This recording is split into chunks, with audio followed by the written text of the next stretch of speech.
already had to admit that, well, you're not going to admit it, but the freshwater fish would have died as well as saltwater.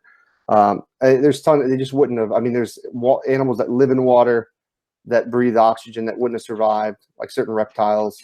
Well, I mean, dude, I mean, the lengths you're going to have to go to try to explain anything with this. And this is what I'm talking about, having to work backwards with religion. Okay, Scott.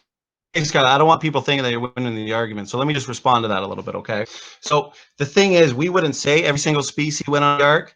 Whether every single variation of dog we see came from 2 dogs, that's actually not a problem given what we know about genetic entry, because millions of species, Skylar, in say 6,000 years, we know from genetic calculations that there are tens of millions of DNA differences. Now, if God put those DNA differences into each kind, let's say he encoded that into at the start of their existence, the potential for speciation, Skylar, is mind-boggling. So combined with that fact that species can recover enormous population sizes in very short amounts of time, in addition to the fact, and I think you can agree with this, we now know the vast majority of DNA sequences within a creature, they actually appear to be functional. We're seeing this with the Human Genome Project. So this actually demonstrates that millions of species can come about in a few thousand years based on these DNA differences. So that's actually not a problem with biblical creation. It's actually consistent with biblical creation.